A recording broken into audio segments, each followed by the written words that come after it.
Let's get ready to rumble! Oh my God! Unbelievable! Down goes Frazier! Down goes Frazier! It's time! You're listening to New Mexico's only mixed martial arts and boxing podcast, The Low Blow, on AtomCombatSports.com and Fight Fans Radio.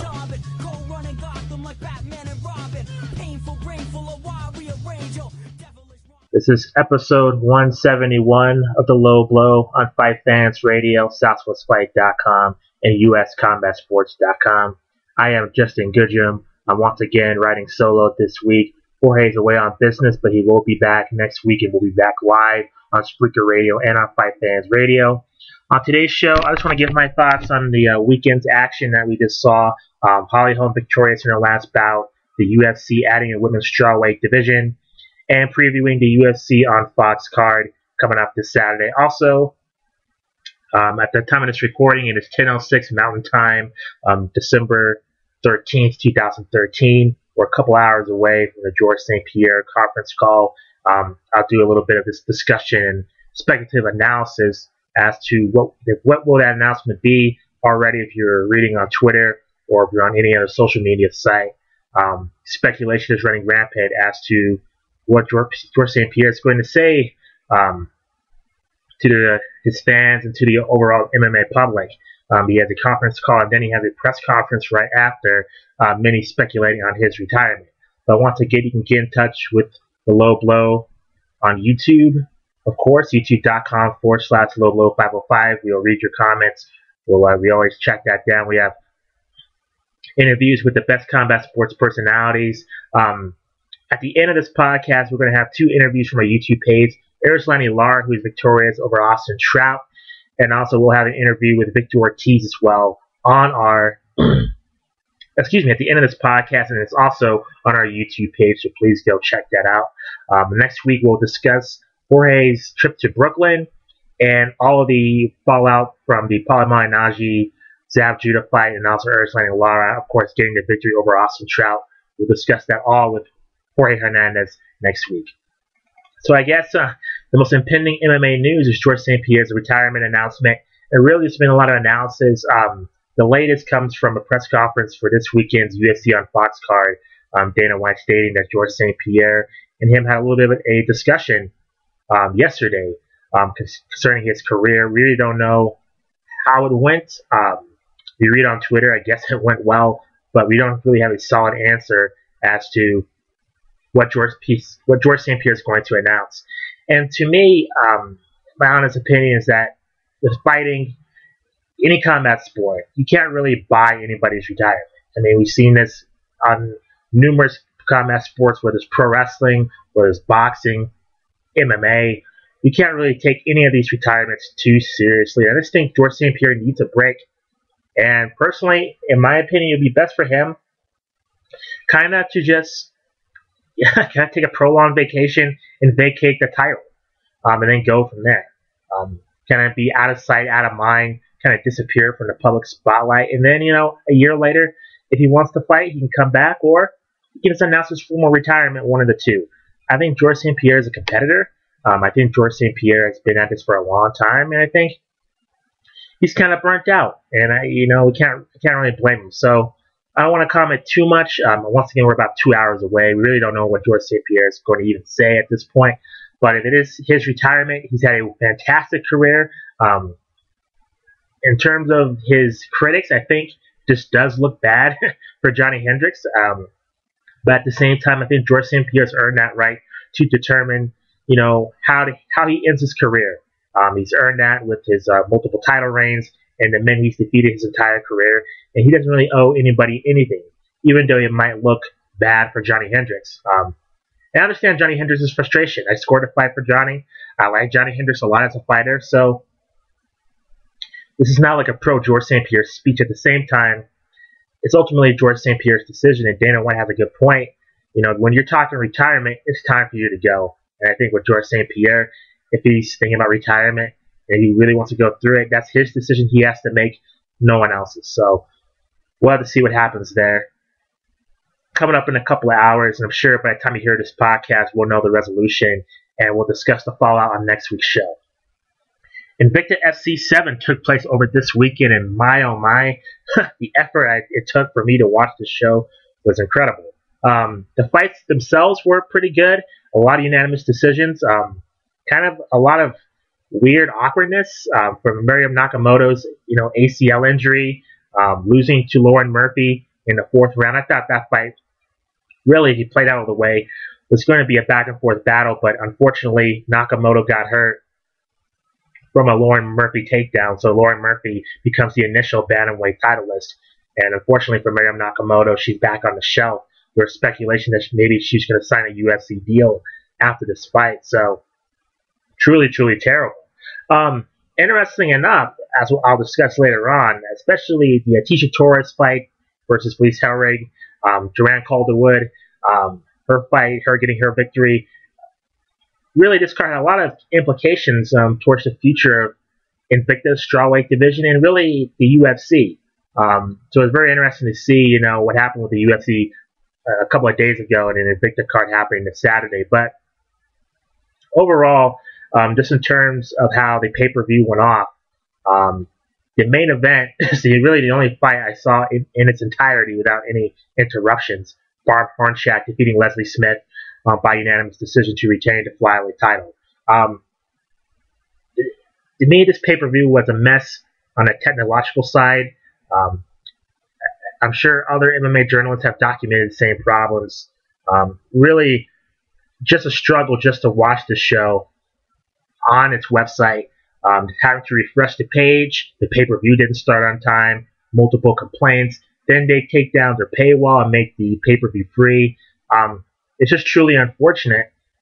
And really, you have to wonder with Invicta, its future overall. I mean, you have to take into consideration, number one, all the technological problems, all the refunds you have to get out. And then the UFC, over this past year and a half, they've taken your bantamweight division and they're taking your strawweight division.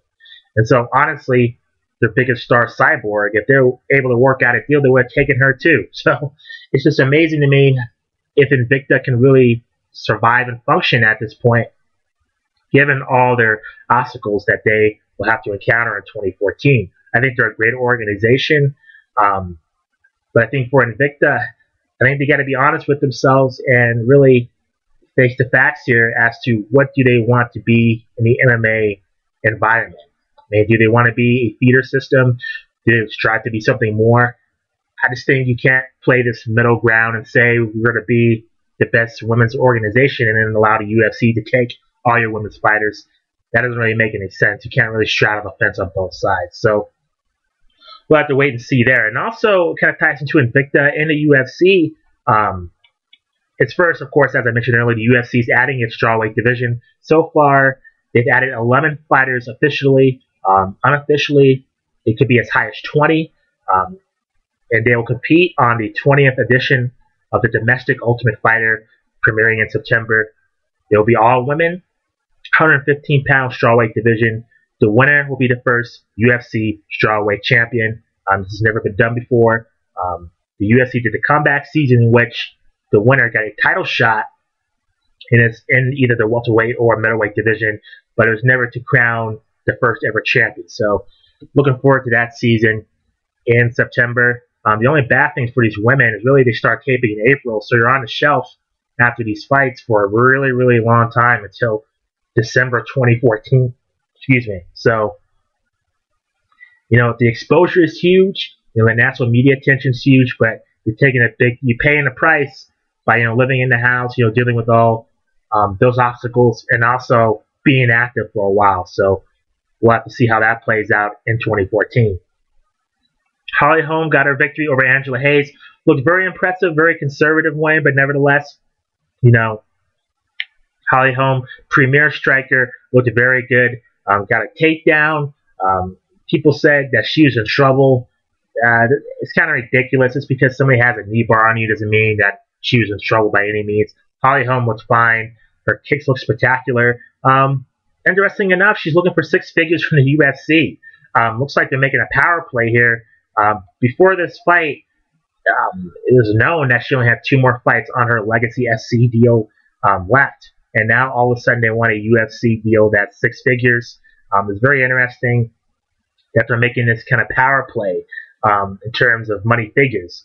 We have not heard Dana White's response to this. Erislandy, surprisingly, he brought up Holly Holm's name before. I didn't ask him at the pre-fight press conference, so we'll still have to wait for a response from Dana White. Maybe at the media scrum this weekend, we'll have to wait and see. But with Holly Holm, the thing is that she's had a great boxing career, and she does deserve to be rewarded. At the same time, you can't play kind of money ball with Dana White. And ultimately, if you request too much money, he won't want to sign you. I mean, we saw that with Ben Askren, we saw that with several fighters, that ultimately, if they can't come to a deal, Dana White is fine kind of letting you go. Fights for some other promotion. So, to me, what's the bigger concern? The 6 figures is kind of bizarre to me, but I think she deserves it. What's kind of bizarre is this title fight business. Apparently, if they can't work out a deal with the UFC, they already have a deal signed up for her next fight, which will be a 5-round title fight in March. Pretty bizarre, considering really this is going to be some made-up world title. That's pretty much, frivolous. I think it's kind of disrespectful to the sport to just make up a world title. I get it with Legacy. Any other small regional MMA promotion, that makes sense because you're trying to build a division. But she fought for Havoc MMA this past weekend. It's not, to my knowledge, that was their first show, or maybe second, in terms of this being in New Mexico here. That's not really a world title. And I don't know. It just seems to me they're just trying to get her 5 rounds without her fighting in a regional promotion. Which, to me, if she's looking for a 5-round title fight, she could fight in Invicta. Easily, she'd be the number 1 contender there. And easily she can get her 5 rounds against Lauren Murphy, who's a tough fighter. He hung tough there with Miriam Nakamoto. Give Lauren Murphy credit. I think that's a great test for Holly Holm. Instead of just fighting, this new title that really has no relevance on her career ultimately. So with Holly, it's going to be fairly interesting to see when it comes to the negotiating table what really happens here with her career. A couple more minutes here, and I'll let you guys go, and I'll let you listen to the Erislandy, Lara, and Victor Ortiz interview that Jorge conducted in Brooklyn this past weekend. UFC Fight Night this past weekend. Everybody's talking about the Fight of the Year nominee Mark Hunt Mark Hunt versus Antonio Silva. There was no winner. It went to a majority draw, 48-47, 47-47, 47-47. An unbelievable fight, a back and forth war. Excuse me. To me, this is a top heavyweight fight. Has lots of heart, lots of perseverance. To me, I like both the ebb and flows of the fight. If it's kind of sloppy, I think that's okay to me because the fight's still compelling enough because both guys had their times that they were about to finish their opponent and couldn't, and the other guy came back, and I just think that made for really spectacular television. So I understand Mark Hunt suffered a couple of injuries, and he's going to be out for a while. And really, the heavyweight division, Cain Velasquez announced that he needs surgery on his herniated disc. He's going to be out for most of 2014. So really, the heavyweight division is going to be on ice, unfortunately. And really, this might save Alistair Overeem's career here, even Frank Mir. That makes that match, less important in terms of their employment because really, the UFC needs both those guys, in the UFC. I mean, you saw Mark Hunt. This guy was dead to rights, and he has revived his career. So certainly, Frank Mir and Alistair Overeem, I think we all agree, probably more talented than Mark Hunt. They have the opportunity to really save their career as well. So with Cain Velasquez's injury, Junior Dos Santos still on the shelf here, it's imperative, I think, to keep both Alistair and Frank Mir on the roster. Also on this UFC Fight Night 33 card, Mauricio Shogun Hill got a huge victory, defeating James Tahuna. A great left hook, knocked out Tahuna. He really gets back on track in the light heavyweight division. Ryan Bader annihilated Anthony Perosh, 30-27, 30-27, 30-26 in round 3. Also, Julie Kedzie trains at Jackson MMA, got her victory over Beth Correa. Split decision, 29-28, 28-29, 29-28 in round 3. Really, that whole card is pretty entertaining. And really, it transitions to this weekend's UFC on Fox 9 card. This card's been hit with injuries. Still, a fun night of fights. I'm still pretty pumped up for it. Demetrius Johnson taking on Joseph Benavidez. This was supposed to be Anthony Pettis against Josh Thompson, but Anthony Pettis got hurt. And then, in the past couple of weeks, Matt Brown suffered his injury. He's supposed to fight Carlos Condit. If you watched the Holly Holm card that was on our website, you actually saw Carlos Condit enter the cage and hype this fight. Unfortunately, that fight's not going to happen. It's going to be Carlos Condit on the shelf until early 2014 so they can reschedule a fight for him. My understanding is he's in shape, he's ready to go, but has no opponent. Also, this card features Uriah Faber versus Michael McDonald, Nick Lentz versus Chad Mendez. This fight's pretty much getting all the attention because of their hostility at the press conference. And Matt Danzig taking on Joe Lozon. That fight gets promoted from the prelim card to the main card. Edson Barboza takes on Danny Castillo. You take a look, Team Alpha Male is really dominating this card here. They really own the UFC on Fox card. And really, this is Joseph Benavidez.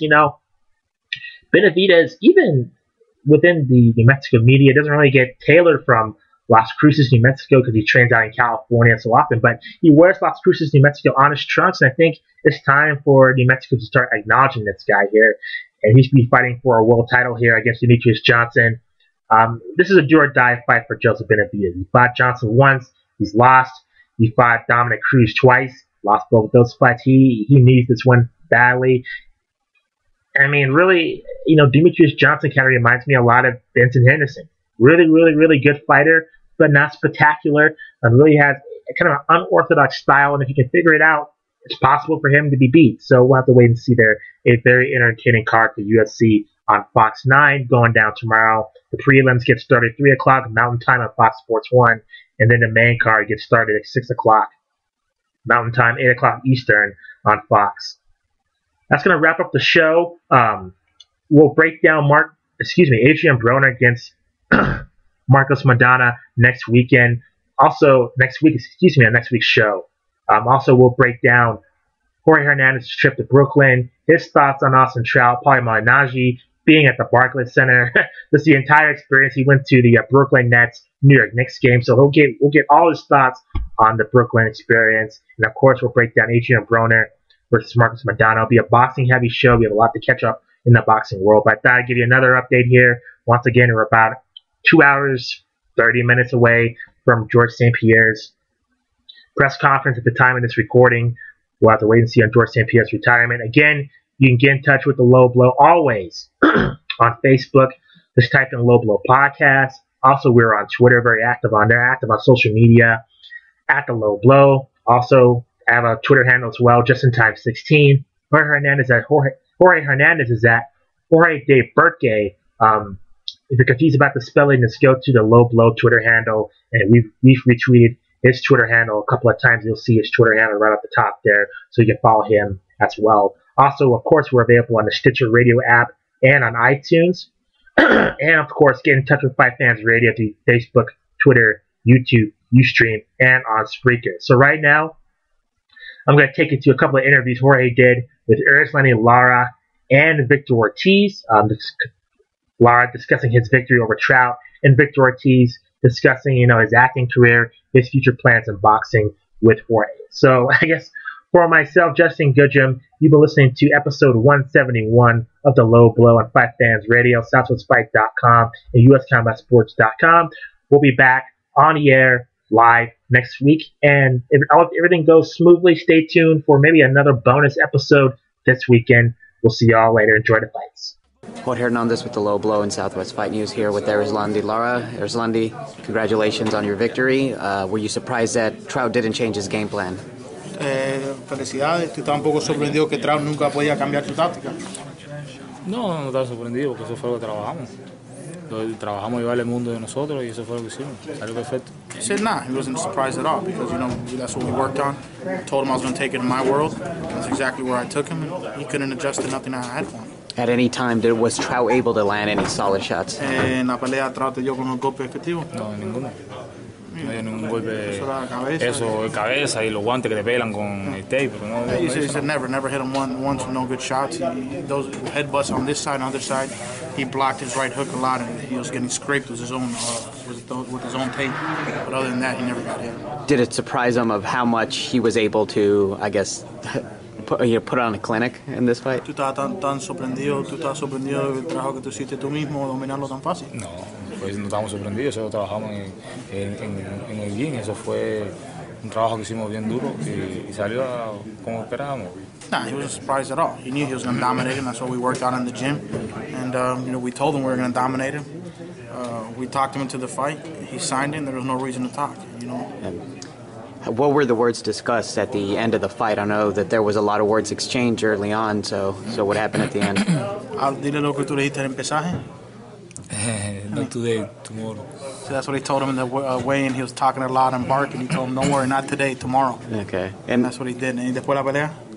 Después la pelea le dije era el físico, ¿no? El calvito. No físico. Bueno, lo votaron por Danny. Después a ese le dije después, no, last night, today. ¿Sabes? Que no era ayer, que era hoy. Yeah, all he told him is like I Thank you, man. He said like I told him and I told his trainers, and then there was no reason to scream and say I was scared. It's not last night, it's tonight. That's exactly what he did. Now, is everything okay between the two? I mean, ¿Todo está bien contigo, él? Sí, perfectamente bien. Perfect. He's got no problem with it. So obviously, when you fight somebody, it's have bad blood. And obviously, he did a lot better against Trout than Canelo did against Trout. Another guy in the same weight division, Demetrius Andrade, has also been saying, what does he think about a fight with Demetrius or Canelo? Tú dominaste mucho más que Canelo. Si no es posible hacer con esas dos peleas, Canelo o Mayweather, que tú crees pelear con Andrade. Nosotros peleamos con cualquiera. Él me conoce bien de mí de los Mateos, le metí 5-0 por la cabeza. Y estamos decididos a pelear con cualquiera. Nosotros no estamos eligiendo boxeadores. He says, he don't care. He's already beat the shit out of Andrade in the amateurs. He'll do it again. And it don't matter. It don't matter who he fights. He's not here to pick and choose. He's here to fight the best. Congratulations. Thank you. Jorge Hernandez with the Low Blow and Southwest Fight News here with Victor Ortiz. It's a return for you here on January 30th. People call it a return. It's not a return. What is it? I've been here. What would you call never it? left. People keep saying, "Oh, you're coming back. You're coming back." I never left. Not mentally, not emotionally, not nothing. I've been here, been in the ring, in my gym, and other gyms. I just haven't been in the ring and on TV. That's the only difference. But it's instilled in me, man. I'll be champ in no time. There's no doubt in my mind. And during your year-and-a-half break, of course, you came back from an injury. You also participated in a couple of things, Dancing with the Stars and The Expendables. Tell us about both experiences. Dancing with the Stars is great. I met a lot of great people, made some new friends, and a whole new fan base. So it was an amazing experience. Anybody who gets a chance to do it, they should. As far as Expendables 3, I mean, come on. I got to start alongside with Sylvester Stallone, Rocky. Come on. I got to start alongside with Harrison Ford, Mel Gibson, Antonio Banderas, Wesley Snipes, Randy Couture, Dolph Lundgren, Ronda Rousey, Glenn Powell, Kellen Lutz. I mean, Jet Li. Are you kidding me? The list is just massive. But Jason Statham, I don't know. I don't even know how I can get any better. So I was out taking over the world while people criticize me. I think I'm winning. As far as getting into this acting, was that always a goal of yours? How did that come about? No, it just kind of happened, I got signed to Gersh Agency, and they offered me some things, and I said, dude, absolutely, yes, sir. I can't fight anyways. I don't have a clearance. And finally, they called me, and they said, what do you think of Expendables 3? I said, yeah, right. Mm-hmm. And yeah, sure enough, they're spot on. What do you think about this fight, January 30th, against a tough Luis Collazo? Luis Collazo's no joke.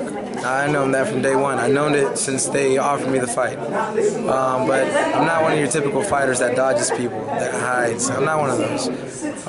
So, hey, I know what I'm in for. I know what I got to do. So I won't be leaving Barclays Center January 30th without a victory. Simple as that. As far as this disrespect that you've been getting, do you feel that you just have to go on a tear to gain this, I guess, respect back? Or what does that do to you mentally? I don't care about people respecting me nowadays. I know where they're all at. When you're doing good or well, hey, people talk very highly of you. They praise you. When you fall, they destroy you. So, hey, I figured out the formula. Hey, it is what it is. I don't need anybody to support me because whether they like it or not, I'm going to be champ.